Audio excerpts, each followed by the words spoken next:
30 days free digital marketing course day 1. ಡಿಜಿಟಲ್ ಮಾರ್ಕೆಟಿಂಗಲ್ಲಿ ಸಾಕಷ್ಟು ಮಾಡ್ಯೂಲ್ಸ್ಗಳು ಬರ್ತವೆ.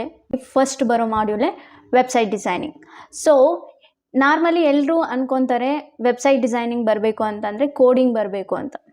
ಸೊ ವೆಬ್ಸೈಟ್ ಡಿಸೈನ್ ಮಾಡಬೇಕು ಅಂತಂದರೆ ಕೋಡಿಂಗ್ ಅವಶ್ಯಕತೆಯೇ ಇಲ್ಲ. ನಿಮಗೆ ಕೋಡಿಂಗ್ ಬರಲಿಲ್ಲ ಅಂತಂದರೂ ನೀವು ಆರಾಮಾಗಿ ಒಂದು ವೆಬ್ಸೈಟನ್ನು ಕ್ರಿಯೇಟ್ ಮಾಡ್ಬೋದು.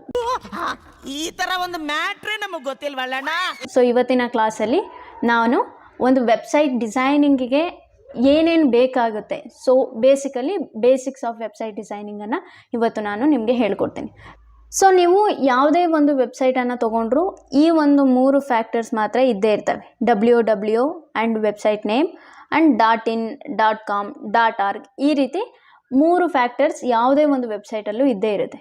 ಯಾವುದಾದ್ರೂ ಯೋಚನೆ ಮಾಡಿದ್ದೀರಾ ಈ 3 ಫ್ಯಾಕ್ಟರ್ಸ್ ಏನು ಅಂತ? ಸೊ ಬೇಸಿಕಲಿ ಈ ಅಮೆಝಾನ್, ಫ್ಲಿಪ್ಕಾರ್ಟ್ ಆ್ಯಂಡ್ ಈ DMTK.in ಇದೆಲ್ಲವೂ ಕೂಡ ಡೊಮೈನ್ಸ್ ಅಂತ ಕರಿತೀವಿ. ಡೊಮೈನ್ಸ್ ನಥಿಂಗ್ ಬಟ್ ಒಬ್ಬ ಮನುಷ್ಯನಿಗೆ ಯಾವ ರೀತಿ ನೇಮ್ಸ್ಗಳಿರ್ತಾವೋ ಅದೇ ರೀತಿ ವೆಬ್ಸೈಟ್ಸ್ಗಳಿಗೂ ಕೂಡ ನೇಮ್ಸ್ಗಳಿರ್ತವೆ.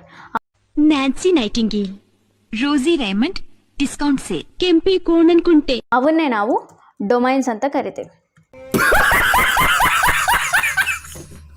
ಈ .in, .com, .co, .org, .us ಈ ರೀತಿ ಇರೋವನ್ನ ನಾವು ಎಕ್ಸ್ಟೆನ್ಷನ್ಸ್ ಅಂತ ಕರಿತೀವಿ.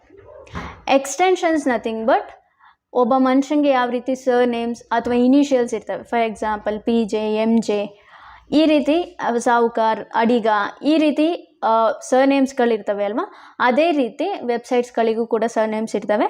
ಅವನ್ನೇ ನಾವು ಎಕ್ಸ್ಟೆನ್ಷನ್ಸ್ ಅಂತ ಕರಿತೀವಿ. Okay, so name of the ವೆಬ್ಸೈಟನ್ನು ನಾವು ಡೊಮೈನ್ಸ್ ಅಂತ ಕರಿತೀವಿ. ಆ್ಯಂಡ್ ಎಕ್ಸ್ಟೆನ್ಷನ್ಸ್ ಅಂತ ನಮಗೆ ಅರ್ಥ ಆಗೋ ವೇಯಲ್ಲಿ ಸರ್ ನೇಮ್ಸ್ ಅಥವಾ ಇನಿಷಿಯಲ್ಸ್ ಅಂತ ಕೂಡ ನಾವು ಅನ್ಕೋಬೋದು. ಓಕೆ, ಸೊ ಹಾಗಿದ್ರೆ ಈ www ಅಂದರೆ ಏನು? ಸೊ ನಾರ್ಮಲಿ ನಮಗೆಲ್ಲರಿಗೂ ಗೊತ್ತಿರೋ ಹಾಗೆ www ಅಂದರೆ ವರ್ಲ್ಡ್ ವೈಡ್ ವೆಬ್. ಬಟ್ ಇದ್ರ ಕೆಲಸ ಏನು? ಸೊ ಬೇಸಿಕಲಿ www ಅನ್ನೋದು ಏನು ಮಾಡುತ್ತೆ ಅಂದರೆ ಒಂದು ಕ್ಲಿಯರಾಗಿ ಒಂದು ರೂಲನ್ನು ಹಾಕಿಬಿಡುತ್ತೆ. ಸೊ ಪ್ರಪಂಚದಲ್ಲಿ ಒಂದು ನೇಮಿನ ವೆಬ್ಸೈಟ್ ಒಂದೇ ಇರಬೇಕು. ಫಾರ್ ಎಕ್ಸಾಂಪಲ್ ಇವಾಗ ನೀವು ಅಮೆಝಾನ್ ಅಂತ ನೀವು ಸರ್ಚ್ ಮಾಡಿದ್ರೆ ನಾವು ಒಂದೇ ವೆಬ್ಸೈಟ್ಗೆ ಹೋಗ್ತೀವಿ, ಬೇರೆ ವೆಬ್ಸೈಟ್ಗೆ ಹೋಗಲ್ಲ. ಮಿಂತ್ರಾಗೂ ಅಷ್ಟೇ, ಮಿಂತ್ರಾ ಅಂತ ನಾವು ಸರ್ಚ್ ಮಾಡಿದ್ರೆ ಮಿಂತ್ರಾ ವೆಬ್ಸೈಟ್ಗೆ ಹೋಗ್ತೀವಿ, ಆ ಶಾಪಿಂಗ್ ವೆಬ್ಸೈಟ್ಗೆ ಹೋಗ್ತೀವಿ, ಬೇರೆ ವೆಬ್ಸೈಟ್ ಇರೋದಿಲ್ಲ. ಸೊ ಬೇಸಿಕಲಿ www ಏನು ಮಾಡುತ್ತೆ ಅಂತಂದರೆ ಒಂದು ನೇಮಿನ ವೆಬ್ಸೈಟ್ ಒಂದೇ ಇರಬೇಕು. ಸೊ ಒಂದು ವೆಬ್ಸೈಟ್ ಒಬ್ಬರಿಗೆ. ಸೊ ಈ ರೀತಿ ಒಂದು ರೂಲನ್ನು ಹಾಕುತ್ತೆ. But you can take different extensions. For example Myntra.com ಅಂತ ಇದೆ ಅಲ್ವಾ, ನೀವು Myntra.in ಅಂತ ತೊಗೋಬೋದು. Amazon.com ಅಂತ ಇದೆ ಅಲ್ವಾ, ನೀವು Amazon.in ಅಂತ ತೊಗೋಬೋದು. ಸೊ ಬೇಸಿಕಲಿ ಅರ್ಥ ಆಗೋ ವೇಯಲ್ಲಿ ಹೇಳಬೇಕು ಅಂತಂದರೆ ಒಂದೇ ನೇಮಿರೋ 4 ಪರ್ಸನ್ ಇದ್ದಾಗ ನಮಗೆ ಅರ್ಥ ಆಗೋ ವೇಯಲ್ಲಿ ಇನಿಷಿಯಲ್ಸ್ ಇಡ್ತಾ ಹೋಗ್ಬೋದು. For example MJ, RJ, PJ ಈ ರೀತಿ, ರೈಟ್? ಸೊ ಆವಾಗ ಕನ್ಫ್ಯೂಷನ್ಸ್ ಇರೋದಿಲ್ಲ. ಸೊ ಅದೇ ರೀತಿ ವೆಬ್ಸೈಟಲ್ಲೂ ಕೂಡ ಒಂದೇ ನೇಮಿನ ವೆಬ್ಸೈಟನ್ನು ನೀವು ತೊಗೊಳ್ಳೋ ಹಾಗಿಲ್ಲ. ಬಟ್ ಒಂದೇ ನೇಮ್ ತೊಗೊಂಡು ಎಕ್ಸ್ಟೆನ್ಷನ್ಸ್ ಬೇರೆ ಇದ್ದರೆ, ಫಾರ್ ಎಕ್ಸಾಂಪಲ್ Amazon.in ಅಂತ ಒಬ್ಬರು ತೊಗೊಂಡ್ರೆ Amazon.com ಅಂತ ಇನ್ನೊಬ್ಬರು ತೊಗೋಬೋದು. ಓಕೆ, ಸೊ ಈ ರೀತಿ ಎಕ್ಸ್ಟೆನ್ಷನ್ಸನ್ನು ನೀವು ಡಿಫ್ರೆಂಟಾಗಿ ತೊಗೊಂಡ್ರೆ ಬೇರೆ ಬೇರೆ ವೆಬ್ಸೈಟ್ಗಳನ್ನು ತೊಗೋಬೋದು. ಫಾರ್ ಎಕ್ಸಾಂಪಲ್ ನಿಮ್ಮ ಹತ್ರ ಸಿಮ್ ಕಾರ್ಡ್ ಇರುತ್ತೆ ಅಂತ ಅಂದ್ಕೊಳ್ಳಿ. ನೀವೊಂದು ಸಿಮ್ ಕಾರ್ಡನ್ನು ಪರ್ಚೇಸ್ ಮಾಡಿರ್ತೀರ. ಆ ಸಿಮ್ ಕಾರ್ಡನ್ನು ಪರ್ಚೇಸ್ ಮಾಡಿದ ತಕ್ಷಣ ನೀವು ಯಾರಿಗಾದ್ರೂ ಫೋನ್ ಮಾಡೋಕ್ಕಾಗುತ್ತೀರಾ? ಡೆಫಿನೆಟ್ಲಿ ಇಲ್ಲ. ಬಿಕಾಸ್ ಆ ಸಿಮ್ ಕಾರ್ಡ್ ಅನ್ನೋದು ಎಲ್ಲಾದರೂ ಒಂದು ಕಡೆ ಇನ್ಸರ್ಟ್ ಆಗಿರಬೇಕು. ಎಲ್ಲಿ ಇನ್ಸರ್ಟ್ ಆಗಿರಬೇಕು? ಮೊಬೈಲ್ ಫೋನಲ್ಲಿ ಇನ್ಸರ್ಟ್ ಆಗಿರಬೇಕು. ಸೊ ಮೊಬೈಲ್ ಫೋನ್ ಇಲ್ಲದೆ ನೀವು ಸಿಮ್ ಕಾರ್ಡನ್ನು ತೊಗೊಂಡ್ರೆ ವೇಸ್ಟ್. ಅಥವಾ ಬರೀ ಮೊಬೈಲ್ ಫೋನನ್ನು ತೊಗೊಂಡು ನೀವು ಸಿಮ್ ಕಾರ್ಡ್ ತೊಗೊಳ್ಳಿಲ್ಲ ಅಂದರೆ ಅದು ಕೂಡ ವೇಸ್ಟ್. ಇಲ್ಲೂ ಸೇಮ್ ಇದೇ ರೀತಿ ವರ್ಕ್ ಆಗುತ್ತೆ.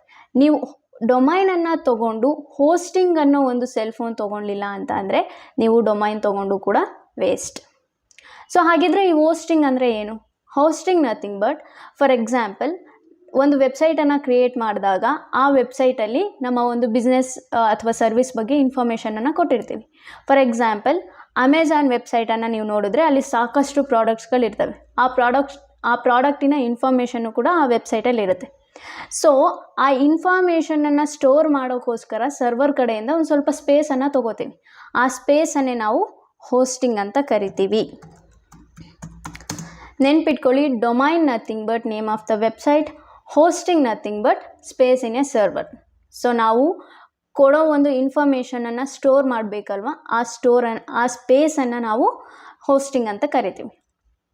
ಸೊ ಒಂದು ವೆಬ್ಸೈಟನ್ನು ಕ್ರಿಯೇಟ್ ಮಾಡಬೇಕಾದ್ರೆ ನಮಗೆ 2 ಮ್ಯಾಂಡೇಟ್ರಿ ಥಿಂಗ್ ಬೇಕೇ ಬೇಕು. ಒಂದು ಡೊಮೈನ್, ಇನ್ನೊಂದು ಹೋಸ್ಟಿಂಗ್. ಸೊ ಈ 2 ಇಲ್ಲ ಅಂತ ಅಂದರೆ ನೀವು ವೆಬ್ಸೈಟನ್ನು ಕ್ರಿಯೇಟ್ ಮಾಡೋಕ್ಕಾಗೋದಿಲ್ಲ. ಒಂದು ಸಿಮ್ ಕಾರ್ಡ್ ಅನ್ನೋದಕ್ಕೆ ಪ್ರೊವೈಡ್ ಮಾಡೋದಕ್ಕೆ ಸಾಕಷ್ಟು ಕಂಪನೀಸ್ಗಳಿದ್ದಾವೆ. ಅದೇ ರೀತಿ ಒಂದು ಡೊಮೈನ್ ಮತ್ತು ಹೋಸ್ಟಿಂಗಿಗೂ ಕೂಡ ಪ್ರೊವೈಡರ್ಸ್ ಇದ್ದಾರೆ. ಬಟ್ ಅದರಲ್ಲಿ ಯಾವುದು ಬೆಸ್ಟ್ ಅನ್ನೋದು ನಮ್ಗೆ ಹೆಂಗೆ ಗೊತ್ತಾಗಬೇಕು? ಸೊ ನಾರ್ಮಲಿ ಸಿಮ್ ಕಾರ್ಡ್ಸ್ ತುಂಬ ಜನ ಯೂಸ್ ಮಾಡ್ತಾರೆ, ನಮಗೂ ಕೂಡ ಒಂದು ಸ್ವಲ್ಪ ಐಡಿಯಾ ಇರುತ್ತೆ ಇದು ಬೆಸ್ಟು ಇದು ವರ್ಸ್ಟ್ ಅಂತ. ಬಟ್ ಡೊಮೈನ್ ಮತ್ತು ಹೋಸ್ಟಿಂಗ್ ಅಂತ ಬಂದಾಗ ನಾವು ಯೂಸೇ ಮಾಡಿರೋದಿಲ್ಲ. ಸೊ ಅದರಲ್ಲಿ ಬೆಸ್ಟ್ ಆ್ಯಂಡ್ ವರ್ಸ್ಟ್ ಅಂತ ಯಾವ್ದು ಗೊತ್ತಾಗುತ್ತೆ. ಸೊ ಇವತ್ತು ನಾನು ಬೆಸ್ಟ್ ಆ್ಯಂಡ್ ವರ್ಸ್ಟ್ ಯಾವುದು ಅಂತ ಹೇಳ್ತೀನಿ. ಸೊ ಬೇಸಿಕಲಿ ನೀವು ಬ್ಲೂ ಹೋಸ್ಟಲ್ಲಿ ಡೊಮೈನ್ ಮತ್ತು ಹೋಸ್ಟಿಂಗನ್ನು ಪರ್ಚೇಸ್ ಮಾಡಬೇಕು ಅಂತಂದರೆ ನೀವು ನಿಮ್ಮ ಒಂದು ಕ್ರೋಮ್ ಬ್ರೌಸರ್ಗೆ ಹೋಗಿ ಬ್ಲೂ ಹೋಸ್ಟ್ ಇಂಡಿಯಾ ಅಂತ ನೀವು ಸರ್ಚ್ ಮಾಡಬೇಕಾಗುತ್ತೆ. ಬ್ಲೂ ಹೋಸ್ಟ್ ಇಂಡಿಯಾ ಅಥವಾ bluehost.in. So blue host India ಅಂತ ನಿಮಗೆ ಎಲ್ಲಿ ಒಂದು ವೆಬ್ಸೈಟ್ ಕಾಣುತ್ತೆ ಅಲ್ವಾ, ಅದ್ರ ಮೇಲೆ ಕ್ಲಿಕ್ ಮಾಡಿ. ಸೊ ಬೇಸಿಕಲಿ ನೆನ್ಪಿಟ್ಕೊಳ್ಳಿ, ಡೊಮೈನ್ ನೇಮ್ ಬಂದು ಬ್ಲೂ ಹೋಸ್ಟ್ ಇಂಡಿಯಾ ಅಂತ ಇರಬೇಕು. ಸೊ ಬ್ಲೂ ಹೋಸ್ಟ್ ಇಂಡಿಯಾ ಅಂತ ನೀವು ಸರ್ಚ್ ಮಾಡಿದಾಗ ನಿಮಗೆ ಈ ರೀತಿ ಒಂದು ಇಂಟರ್ಫೇಸ್ ಓಪನ್ ಆಗುತ್ತೆ. ಸೊ ಈ ರೀತಿ ಇಂಟರ್ಫೇಸ್ ಓಪನ್ ಆದಮೇಲೆ ನಾನು ಫಸ್ಟ್ ಹೇಳ್ದಂಗೆ ಡೊಮೈನನ್ನು ನಾವು ಪರ್ಚೇಸ್ ಮಾಡಲೇಬೇಕಿರುತ್ತೆ. ಸೊ ಇಲ್ಲಿ ಆಪ್ಷನ್ ಡೊಮೈನ್ಸ್ ಅಂತ ಕಾಣ್ತಿದೆ ನೋಡಿ, ಆ ಡೊಮೈನ್ಸ್ ಮೇಲೆ ಕ್ಲಿಕ್ ಮಾಡಿ. ಡೊಮೈನ್ಸ್ ಮೇಲೆ ಕ್ಲಿಕ್ ಮಾಡಿದಾಗ ನೀವು ಯಾವ ಡೊಮೈನನ್ನು ತೊಗೋಬೇಕು ಅಂತ ಅಂದ್ಕೊಂಡಿದ್ದೀರಲ್ವ, ಆ ಒಂದು ನೇಮನ್ನು ಇಲ್ಲಿ ನೀವು ಎಂಟರ್ ಮಾಡಬೇಕಾಗುತ್ತೆ. For example Raj blogs. So Raj blogs ಅಂತ ಎಂಟರ್ ಮಾಡಿದಾದ್ಮೇಲೆ ಇಲ್ಲಿ ನೀವು ಎಕ್ಸ್ಟೆನ್ಷನ್ಸನ್ನು ಕೂಡ ನಿಮಗೆ ಯಾವುದು ಬೇಕೋ ಆ ಎಕ್ಸ್ಟೆನ್ಷನನ್ನು ನೀವು ಚೂಸ್ ಮಾಡ್ಕೋಬೋದು. ಫಾರ್ ಎಕ್ಸಾಂಪಲ್ .com ಅಂತ ಇದೆ. ನಿಮಗೆ ಬೇರೆ ಏನಾದರೂ ಬೇಕು ಅಂತ ಅಂದರೆ you can choose for example .in. Okay, so ನಾನಿಲ್ಲಿ .in ಎಕ್ಸ್ಟೆನ್ಷನನ್ನು ತೊಗೋತೀನಿ. ಆಫ್ಟರ್ ದ ಸರ್ಚ್ ಮೇಲೆ ಕ್ಲಿಕ್ ಮಾಡಿ. ಸರ್ಚ್ ಮೇಲೆ ಕ್ಲಿಕ್ ಮಾಡಿದಾಗ ಆ ಒಂದು ಪರ್ಟಿಕ್ಯುಲರ್ ಡೊಮೈನ್ ಅವೈಲಬಲ್ ಇದ್ದರೆ ಅವೈಲಬಲ್ ಅಂತ ತೋರಿಸುತ್ತೆ, ಅವೈಲಬಲ್ ಇಲ್ಲ ಅಂತ ಅಂದರೆ ಅವೈಲಬಲ್ ಇಲ್ಲ ಅಂತ ತೋರಿಸುತ್ತೆ. ನೀವು ಇಲ್ಲಿ ನೋಡಿದ್ರೆ ಸಾರಿ rajblogs.in ಈಸ್ ಅನ್ಅವೈಲಬಲ್. ಸೊ ಈ ಒಂದು ಡೊಮೈನ್ ಆಲ್ರೆಡಿ ಯಾರೋ ಒಬ್ಬರು ಪರ್ಚೇಸ್ ಮಾಡಿದ್ದಾರೆ. ಸೊ ಹಾಗಾಗಿ ಅನ್ಅವೈಲಬಲ್ ಅಂತ ಬರ್ತಿದೆ, ಅವೈಲಬಲ್ ಇಲ್ಲ ಅಂತ ಬರ್ತಿದೆ. ಸೊ ಅವಾಗ ನೀವೇನು ಮಾಡಬೇಕು, ಎಕ್ಸ್ಟೆನ್ಷನನ್ನು ಚೇಂಜ್ ಮಾಡಿ. For example .com. So .com ಅನ್ನು ಸರ್ಚ್ ಮಾಡಿದಾಗ ಆ ಒಂದು ವೆಬ್ಸೈಟ್ ಅಗೈನ್ ಅವೈಲಬಲ್ ಇದ್ದರೆ ಅವೈಲಬಲ್ ಅಂತ ಇರುತ್ತೆ, ಇಲ್ಲ ಅಂದರೆ ಇಲ್ಲ ಅಂತ ಇರುತ್ತೆ. ಇಲ್ಲೂ ಕೂಡ ಇಲ್ಲ. ಸೊ ಒಂದು ಡೊಮೈನ್ ಅವೈಲಬಲ್ ಇಲ್ಲ ಅಂತ ಅಂದರೆ ನೀವು ಡೊಮೈನ್ ನೇಮನ್ನು ಚೇಂಜ್ ಮಾಡಲೇಬೇಕಾಗುತ್ತೆ. ಓಕೆ, ಸೊ ಇಲ್ಲಿ ರಾಜ್ ಬ್ಲಾಗ್ಸ್ ಇಲ್ಲ, let me take Ram blogs. Okay, so again available ಇದ್ದರೆ ಅವೈಲಬಲ್ ಇದೆ ಅಂತ ತೋರಿಸುತ್ತೆ. ಇಲ್ಲಿ ನೀವು ನೋಡಿದ್ರೆ ಕಂಗ್ರ್ಯಾಟ್ಸ್. ಓಕೆ, ಇದು ಕೂಡ ಅವೈಲಬಲ್ ಇಲ್ಲ. Let me try another one .in.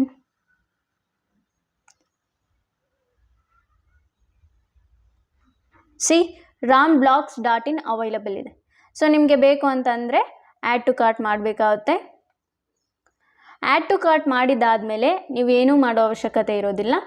Domain purchase ಮಾಡಿದಾದಮೇಲೆ ಹೋಸ್ಟಿಂಗನ್ನು purchase ಮಾಡಲೇಬೇಕು. ಸೊ ಇಲ್ಲಿ ಹೋಸ್ಟಿಂಗ್ ಅಂತ ಆಪ್ಷನ್ ಇರುತ್ತೆ, ಹೋಸ್ಟಿಂಗ್ ಮೇಲೆ ಕ್ಲಿಕ್ ಮಾಡಿ.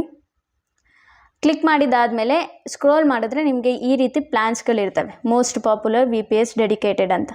ಸೊ ಆ್ಯಸ್ ಆಫ್ ನಾವು ನೀವು ಬಿಗಿನರ್ ಆಗಿರೋದ್ರಿಂದ ನೀವು ಫಸ್ಟ್ ಆಪ್ಷನ್ಗೆ ಹೋಗ್ಬೋದು. 169 rupees per month ಇದೆಯಲ್ಲ, ಈ ಒಂದು ಪ್ಲ್ಯಾನ್ಗೆ ನೀವು ಹೋಗ್ಬೋದು.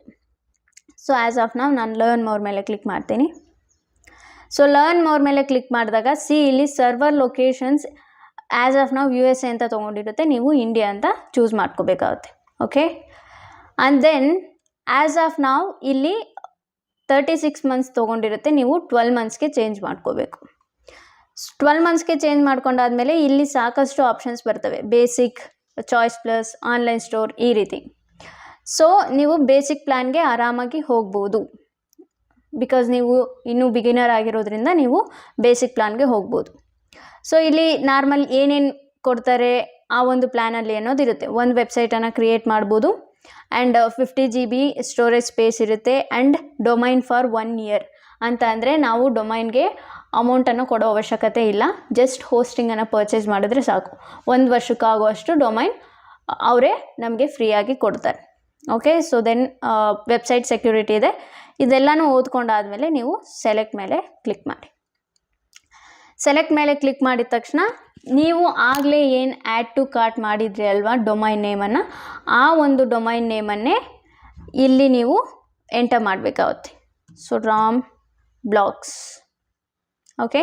So use a domain you own ಅಂತ ಅಂದರೆ ನಿಮ್ಮ ಹತ್ರ ಆಲ್ರೆಡಿ ಒಂದು ಡೊಮೈನ್ ಇರುತ್ತೆ, ಆ ಒಂದು ಡೊಮೈನನ್ನು ನೀವು ಯೂಸ್ ಮಾಡ್ತೀರಾ ಅಂತ ಅಂದರೆ ಈ ಒಂದು ಆಪ್ಷನ್ಗೆ ಹೋಗ್ಬೋದು. ಬಟ್ ನಾವು ಹೊಸದಾಗಿ ಡೊಮೈನನ್ನು ಪರ್ಚೇಸ್ ಮಾಡಿರೋದ್ರಿಂದ ನಾನು ಕ್ರಿಯೇಟ್ ಎ ನ್ಯೂ ಡೊಮೈನ್ ಮೇಲೆ ಹೋಗ್ತೀನಿ. ಸೊ ಆಫ್ಟರ್ ದಟ್ ನೆಕ್ಸ್ಟ್ ಮೇಲೆ ಕ್ಲಿಕ್ ಮಾಡಿ. ನೀವು ಕ್ಲಿಕ್ ಮಾಡಿದಾಗ the domain Ram blogs is available ಅಂತ ಬರುತ್ತೆ. ಅವೈಲೇಬಲ್ ಅಂತ ಬಂದಾಗ ನಾರ್ಮಲಿ ಇಲ್ಲಿ ನೀವು ನಿಮ್ಮ ಒಂದು ಇನ್ಫಾರ್ಮೇಷನನ್ನು ಕೇಳುತ್ತೆ, ಆ ಇನ್ಫಾರ್ಮೇಷನನ್ನು ನೀವು ಕೊಡಬೇಕಾಗುತ್ತೆ. ನಿಮ್ಮ ಫಸ್ಟ್ ನೇಮ್ ಏನು, ಲಾಸ್ಟ್ ನೇಮ್ ಏನು, ಆ್ಯಂಡ್ ಅಡ್ರೆಸ್, ಸಿಟಿ ಇದೆಲ್ಲ ಕೇಳುತ್ತೆ. ಆ್ಯಸ್ ಆಫ್ ನಾವು ನಾನು ಕೊಟ್ಟಿದ್ದೀನಿ. ನಿಮ್ಮ ಒಂದು ಫೋನ್ ನಂಬರನ್ನು ಕೂಡ ನೀವು ಕೊಡಬೇಕಾಗುತ್ತೆ. ಸೊ ಆಫ್ಟರ್ ದಟ್ ಇಮೇಲ್ ಅಡ್ರೆಸ್ಸನ್ನು ಕೊಡಬೇಕಾಗುತ್ತೆ, ಪಿನ್ ಕೋಡ್ ಕೊಡಬೇಕಾಗುತ್ತೆ, ಸ್ಟ್ರೀಟ್ ಅಡ್ರೆಸ್ ಇದೆಲ್ಲವೂ ಕೊಡಬೇಕಾಗುತ್ತೆ. ಇದೆಲ್ಲವನ್ನು ಕೊಟ್ಟಾದಮೇಲೆ ಇಲ್ಲಿ ನೀವು ನೋಡಿದ್ರೆ 1 ವರ್ಷಕ್ಕೆ ನೀವು ಒಂದು ಡೊಮೈನ್ ಮತ್ತು ಹೋಸ್ಟಿಂಗಿಗೆ ಎಷ್ಟು ಅಮೌಂಟ್ ಪೇ ಮಾಡಬೇಕು, 9,000 ಅಮೌಂಟ್ ಪೇ ಮಾಡಬೇಕು. ಬಟ್ ಈ 9,000 ವರ್ತಾ? ನೋ. ಈ 9,000ಅನ್ನು ನೀವು 3,000 ಆಗಿ ಕನ್ವರ್ಟ್ ಮಾಡ್ಬೋದು. ಇಲ್ಲಿ ಆಪ್ಷನ್ ಏನೇನಿರುತ್ತೆ ಅಲ್ವಾ, ಇದನ್ನೆಲ್ಲ ಅನ್ಚೆಕ್ ಮಾಡಿ. ಸೊ ಇದ್ಯಾವುದು ನಮಗೆ ಬೇಕಾಗಿರೋ ಆಪ್ಷನ್ ಅಲ್ಲ. ಸೊ ಆಫ್ಟರ್ ದ್ಯಾಟ್ 12 ಮಂತ್ಸೇ ಇರಬೇಕು ಮೇಕ್ ಶೋರ್. ಅಥವಾ ನಿಮಗೆ 2 ವರ್ಷಕ್ಕೆ ತೊಗೋತೀರಾ, 3 ವರ್ಷಕ್ಕೆ ತೊಗೋತೀರಾ ಅಂತಂದರೆ ನೀವು ಇಲ್ಲಿ ಚೂಸ್ ಮಾಡ್ಕೋಬೋದು. ಆಫ್ಟರ್ ದ್ಯಾಟ್ ಎಲ್ಲವೂ ಆದಮೇಲೆ 9,000ಇಂದ 3,950 ರೂಪೀಸ್ ಬಂತು. ಜಿ ಎಸ್ ಟಿನೇ 600 ರೂಪೀಸ್ ಆಗಿದೆ. ಸೊ ನೀವು 1 ವರ್ಷಕ್ಕೆ ಪೇ ಮಾಡಬೇಕಾಗಿರೋ ಅಮೌಂಟ್ ಬಂದು 3,950 ರೂಪೀಸ್, ನಿಯರ್ಲಿ 4,000 ರೂಪೀಸ್. ಸೊ ಈ 4,000 ರೂಪೀಸ್ ವರ್ತಾ? 100% ವರ್ತ್. ಬಿಕಾಸ್ ನೀವು ಫ್ರೀಲಾನ್ಸರ್ ಆಗಿ ವರ್ಕ್ ಮಾಡ್ತಿದ್ದಾಗ ಅಥವಾ ಕ್ಲೈಂಟಿಗೆ ವರ್ಕ್ ಮಾಡ್ತಿದ್ದಾಗ ನಾನು ಹೇಳಿದ್ದೀನಿ, ಒಂದು ವೆಬ್ಸೈಟನ್ನು ನೀವು ಕ್ರಿಯೇಟ್ ಮಾಡೋದ್ರಿಂದ 15,000 to 40,000ವರೆಗೂ ನೀವು ದುಡಿಬೋದು. ಸೊ ಈ ಅಮೌಂಟ್ ಏನಿರುತ್ತೆ ಅದು ಕೂಡ ನಮಗೆ ಕ್ಲೈಂಟೇ ಕೊಡ್ತಾರೆ, ನಾವು ಕೈಯಿಂದ ಹಾಕೋ ಅವಶ್ಯಕತೆ ಇರೋದಿಲ್ಲ. ಆ ಅಮೌಂಟನ್ನು ಕೂಡ ಕ್ಲೈಂಟೇ ಕೊಡ್ತಾರೆ, ನೀವು ಕ್ಲೈಂಟ್ ಹತ್ರನೇ ಇಸ್ಕೋಬೇಕಾಗುತ್ತೆ. ಸೊ ಆಫ್ಟರ್ ದ್ಯಾಟ್ ನೀವು ಇದೆಲ್ಲವನ್ನೂ ಕೂಡ ಸರ್ಚ್ ಮಾಡಿದಾದಮೇಲೆ, ಎಲ್ಲದೂ ಕೂಡ ಸೆಲೆಕ್ಟ್ ಮಾಡಿದಾದಮೇಲೆ ನಿಮ್ಮ ಒಂದು ಅಮೌಂಟ್ 3,950 ರೂಪೀಸ್. ಇದಕ್ಕಿಂತ ಏನಾದರೂ ಜಾಸ್ತಿ ಬಂತು, ಇಫ್ ಇನ್ ಕೇಸ್ 8,000 9,000ವರೆಗೂ ಹೋಯಿತು ಅಂತಂದರೆ ಮೇಕ್ ಶೋರ್ ಯಾವುದಾದ್ರೂ ಒಂದು ಆಪ್ಷನ್ ಸೆಲೆಕ್ಟ್ ಆಗಿರುತ್ತೆ. ಆ ಆಪ್ಷನನ್ನು ಅನ್ಚೆಕ್ ಮಾಡಿ. ಆಫ್ಟರ್ ದಟ್ ನಿಮಗೆ 3,950 ರೂಪೀಸ್ ಆಗುತ್ತೆ. ಓಕೆ. ಸೊ ಆಫ್ಟರ್ ದಟ್ ನೀವು ನಿಮ್ಮ ಡೆಬಿಟ್ ಕಾರ್ಡ್ ಅಥವಾ ಕ್ರೆಡಿಟ್ ಕಾರ್ಡ್ ಏನಿದೆ ಅದನ್ನು ಯೂಸ್ ಮಾಡಿಕೊಂಡು ಇಲ್ಲಿ ಪೇಮೆಂಟ್ ಮಾಡಬೇಕಾಗುತ್ತೆ. So after that I have agree to Bluehost renewal terms ಅಂತ ಅಂದರೆ ಪ್ರತಿ ವರ್ಷ ಆದಮೇಲೂ 1 ವರ್ಷ ಆದಮೇಲೆ ನೀವು ಪ್ಲ್ಯಾನನ್ನು ರಿನಿವಲ್ ಮಾಡ್ತಾನೆ ಹೋಗಬೇಕಾಗುತ್ತೆ. ಮೇಕ್ ಶೋರ್ ಈ ಒಂದು ಟರ್ಮ್ಸ್ ಆ್ಯಂಡ್ ಪಾಲಿಸೀಸ್ಗೆ ನೀವು ಅಗ್ರಿ ಮಾಡಬೇಕು. ಆಫ್ಟರ್ ದಟ್ ಸಬ್ಮಿಟ್ ಮೇಲೆ ಕ್ಲಿಕ್ ಮಾಡಿ. ಸಬ್ಮಿಟ್ ಮೇಲೆ ಕ್ಲಿಕ್ ಮಾಡಿದಾಗ ನೀವು ನಿಮ್ಮ ಒಂದು ಡೆಬಿಟ್ ಕಾರ್ಡ್ ಅಥವಾ ಕ್ರೆಡಿಟ್ ಕಾರ್ಡ್ ಏನಿರುತ್ತೆ ಅಲ್ವಾ ಅದನ್ನು ಯೂಸ್ ಮಾಡಿಕೊಂಡು ಪೇಮೆಂಟನ್ನು ಮಾಡಬೇಕಾಗುತ್ತೆ. ಓಕೆ. ಸೊ ಇದಿಷ್ಟು ಇಲ್ಲಿ ನೀವು ನೋಡಿದ್ರೆ ಪೇಮೆಂಟ್ ಕಾರ್ಡನ್ನು ನೀವು ಕೊಟ್ಟು ಪರ್ಚೇಸ್ ಮಾಡಬೇಕಾಗುತ್ತೆ. ಸೊ ಒನ್ಸ್ ನೀವು ನಿಮ್ಮ ಒಂದು ಪೇಮೆಂಟ್ ಆಪ್ಷನನ್ನು ಫುಲ್ ಮಾಡಿದ್ದಾದಮೇಲೆ ಸೊ ಆ ಒಂದು ಸ್ಪೆಸಿಫಿಕ್ ಆದಂಥ ಡೊಮೈನ್ ಮತ್ತು ಹೋಸ್ಟಿಂಗ್ ನಿಮ್ಮದಾಗಿರುತ್ತೆ. ಸೊ ಆ ಡೊಮೈನ್ ಮತ್ತು ಹೋಸ್ಟಿಂಗನ್ನು ಯೂಸ್ ಮಾಡಿಕೊಂಡು ನೀವು ಆರಾಮಾಗಿ ವೆಬ್ಸೈಟನ್ನು ಕ್ರಿಯೇಟ್ ಮಾಡ್ಬೋದು. ಓಕೆ. ಸೊ ಹಾಗಿದ್ರೆ ಫ್ರೀ ಆಫ್ ಕಾಸ್ಟಲ್ಲಿ ನಾವು ವೆಬ್ಸೈಟನ್ನು ಕ್ರಿಯೇಟ್ ಮಾಡೋಕ್ಕಾಗಲ್ವಾ? ಡೆಫಿನೆಟ್ಲಿ ಮಾಡ್ಬೋದು. ಬಟ್ ಅದನ್ನು ನೀವು ನಿಮ್ಮ ಒಂದು ಬಿಸ್ನೆಸ್ಗಾಗಲಿ ಅಥವಾ ಸರ್ವಿಸಸ್ಗಾಗಲಿ ಯೂಸ್ ಮಾಡೋಕ್ಕಾಗೋದಿಲ್ಲ. ಸೊ ಇಫ್ ಯು ವಾಂಟ್, ನಿಮಗೆ ಫ್ರೀ ಆಫ್ ಕಾಸ್ಟಲ್ಲಿ ಡೊಮೈನ್ ಮತ್ತು ಹೋಸ್ಟಿಂಗನ್ನು ಯಾವ ರೀತಿ ತೊಗೊಳ್ಳೋದು ಅನ್ನೋದು ನಿಮಗೆ ಬೇಕಾದರೆ ಕಮೆಂಟ್ ಸೆಕ್ಷನಲ್ಲಿ ನೀವು ಕಮೆಂಟ್ ಮಾಡಿ. ಸೊ ನಾನು ಅದ್ರ ಬಗ್ಗೆ ಕೂಡ ಒಂದು ವಿಡಿಯೋ ಮಾಡಿ ಹಾಕ್ತೀನಿ. ಎರಡನೇ ಭಾಗ ವೆಯ್ಟ್ ಮಾಡ್ಬೇಕು ನಾವು.